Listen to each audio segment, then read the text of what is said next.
Welcome to Comeback Class, a podcast that'll teach you how to turn your breakup into the best thing that ever happened to you.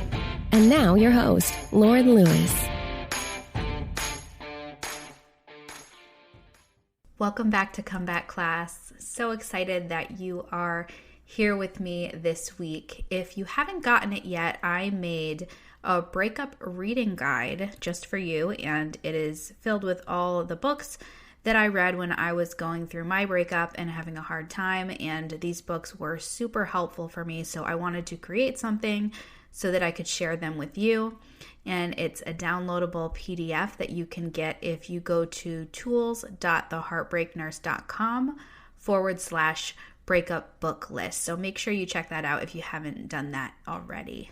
This week, I want to talk to you about the feeling of shame, especially when it comes to past relationships and maybe decisions that we've made in our past that we feel ashamed of or that we feel guilty about. If you've ever listened to or read anything by Brené Brown, then this may sound familiar to you. She is a researcher and author. She's written several books about the topic of shame and courage and vulnerability, empathy, all of those things. And she is really the expert on this topic. But after having read some of her books, I have learned a lot about this topic. And I think it's something that really ties into what we talk about in relationships, especially after we've had a failed relationship or maybe several failed relationships.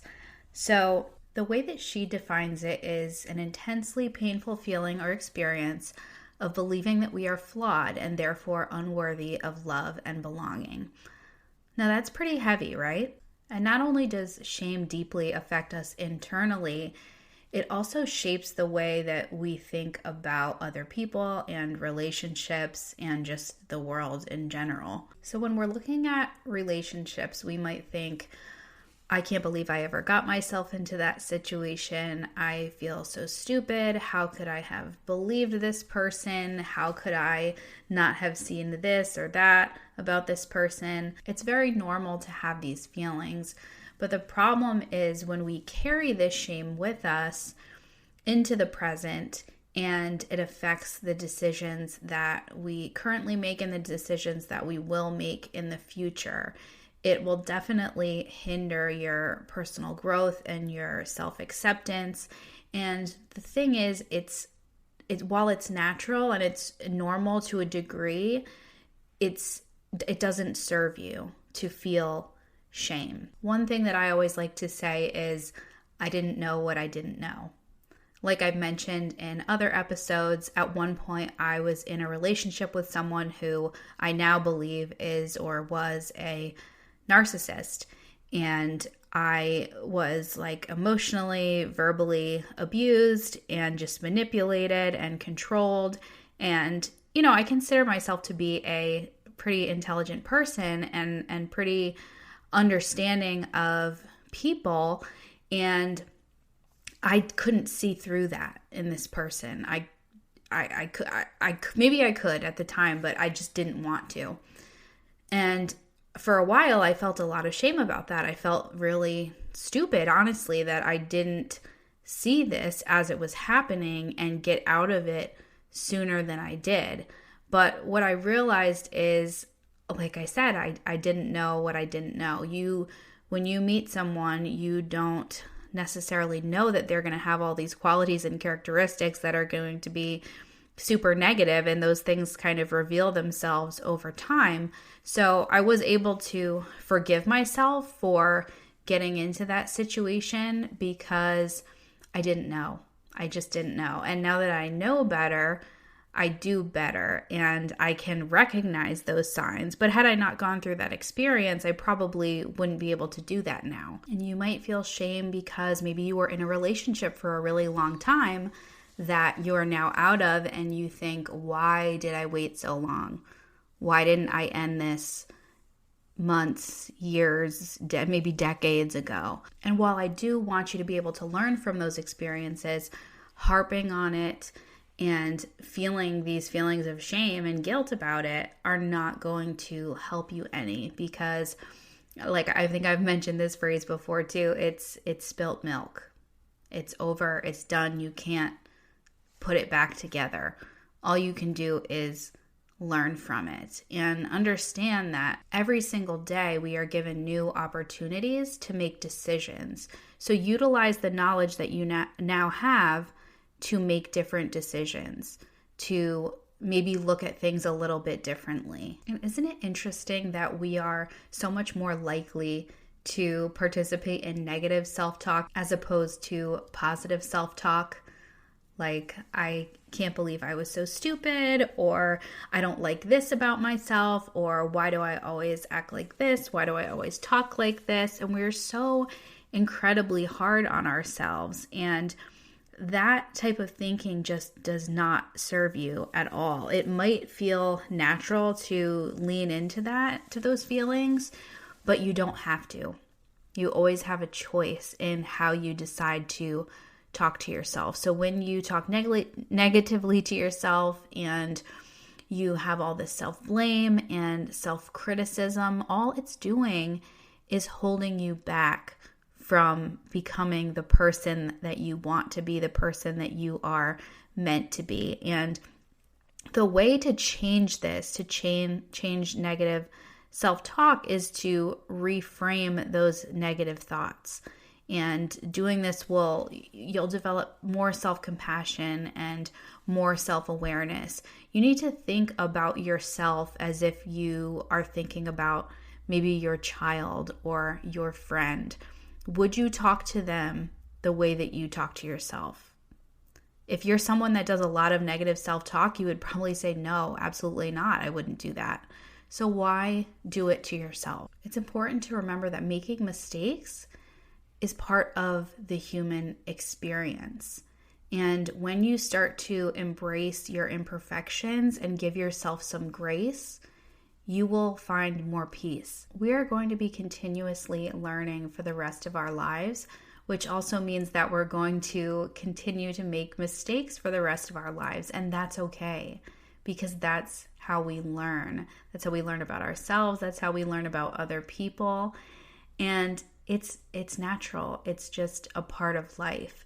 And if you make a mistake, think about it. Think about what you learned from the experience and take that with you so that the next time around, you can maybe make different decisions. You can maybe see things a little bit more clearly.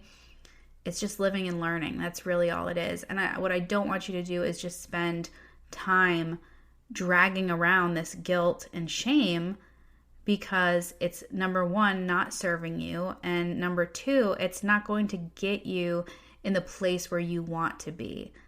If you have all these negative feelings towards yourself and you want to find someone else who will love you for the person that you are, then you're probably going to have to change that. Because how would you feel if you met someone who was really wonderful, but all they could talk about and all they could think about were the mistakes that they've made and how terrible they feel about it? There is ownership and there is accountability, but there's also forgiveness. Just as we would want to hold ourselves accountable, we also want to give ourselves the grace of forgiveness. Maybe you've reacted to certain situations in the past that you are a little less than dignified in, which I can identify with because I've done that myself. You need to forgive yourself for those things too. Maybe you did something that was wrong and you knew it was wrong at the time, but you did it anyway because maybe you were in a vulnerable place. Again, I've been there as well. I totally get it. And there are some things, one thing in particular that I can think of that I carried around for a long time, and I felt a lot of guilt and shame for the way that I had behaved. And it took me a while to understand that although, I had to take full accountability for myself and my behavior, I did understand why I acted that way. And it was because I was in a very vulnerable place and I was very upset and I was very unhappy with myself and the way that my life was going. And so I did some things that I wasn't proud of. And I have learned to forgive myself for that. And it took some time and it took a lot of self-reflection, but I was able to get there. So whether you can't forgive yourself because you didn't see certain things about another person, or maybe you just did things that, the ideal you, the person that you want to be, would not have done, it's okay. We are humans. No one is, or I don't believe anyone is evil. We all just do the best that we can, and sometimes we screw up. The important thing to remember is that even if you did bad things, or you made bad choices, or you made less than smart choices, that it doesn't mean you're a bad person or that you're a dumb person.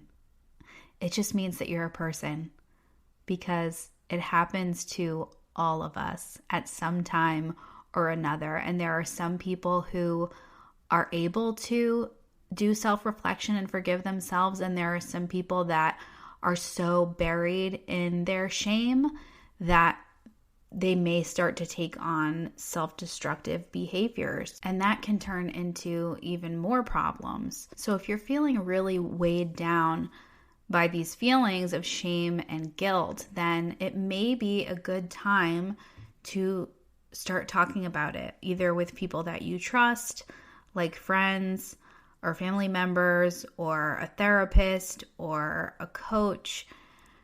Being able to be vulnerable is extremely freeing, and you will realize that when you are able to do that and start talking to people and just revealing your true self and acknowledging that you've made some mistakes, but you're not a bad person, you'll realize that other people are going through the same thing, that it's all a part of the human experience.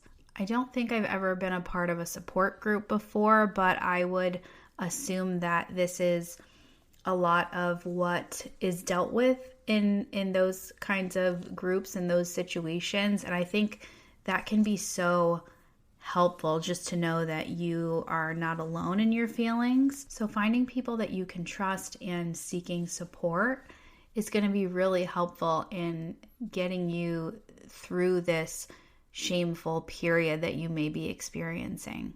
And it's important to remember that life is not linear.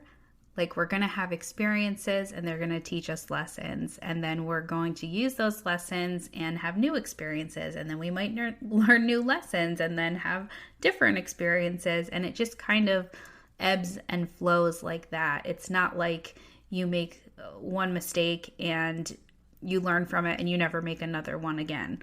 I think sometimes we can make the mistake of trying to hold ourselves to a standard of perfection, which doesn't even exist, because no one is perfect. Even the people that maybe we really admire, that have really lived exemplary lives, they've probably made mistakes. I would bet on it. And it's also important to remember that everyone's lives are different. Everyone's path in life is different. And it can be super easy to want to compare ourselves to other people that we know, or to famous people, and wonder if we did things the right way because so-and-so has A, B, and C and I don't, or this person has X, Y, Z and I don't. Every person's path is different. And just because your life looks differently than someone who maybe you admire because of the things that they have, that doesn't mean that you can never have those things.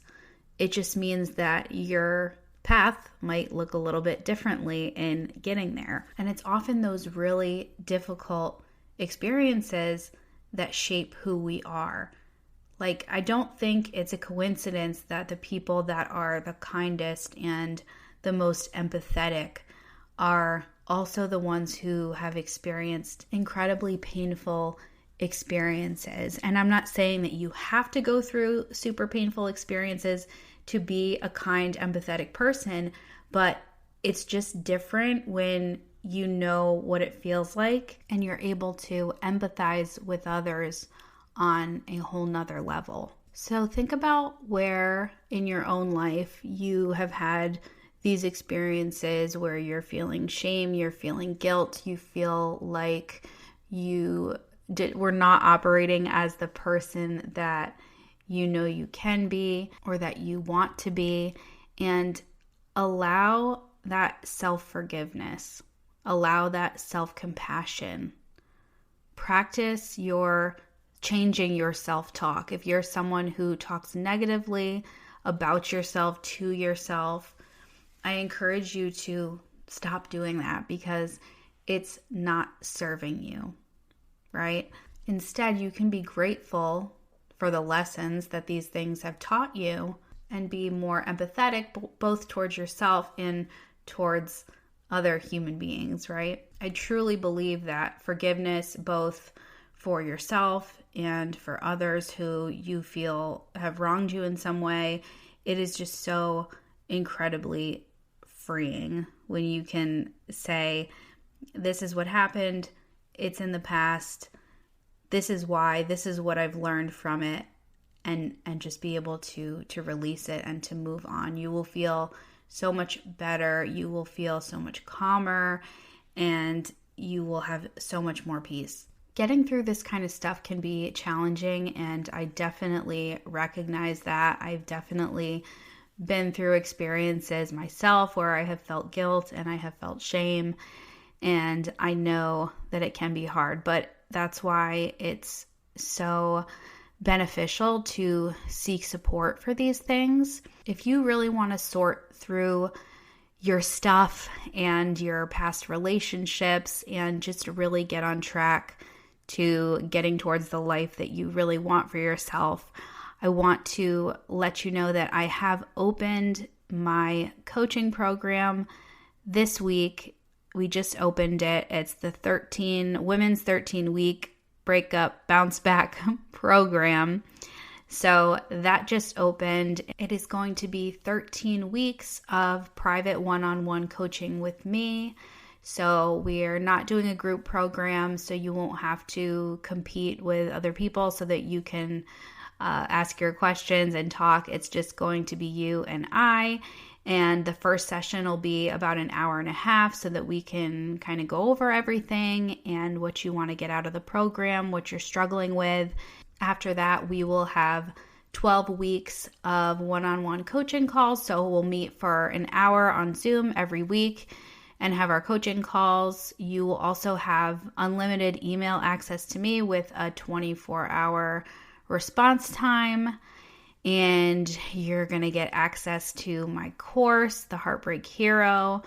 So all kinds of good stuff. I'm so excited to be able to offer this coaching program to you. And also, if you sign up before this Friday, so if you're listening to this when it comes out on Tuesday, this Friday, June 16th, if you sign up before 11 p.m. Eastern Standard Time, then you will get an additional 30 days of coaching. So that includes the email access for an additional 30 days and then 4 additional coaching calls. So super exciting. If you want that extra bit of coaching, that extra month, then make sure you sign up before Friday. If you want the link to more information and where you can go register for the program, just shoot me an email, hello@theheartbreaknurse.com, and I will send that over to you. Hope you enjoyed this week's episode. As always, I am so grateful that you choose to spend your time with me here every week. I really, really appreciate it, and I appreciate you. And I hope that you have an amazing rest of your week. I will see you right here next Tuesday.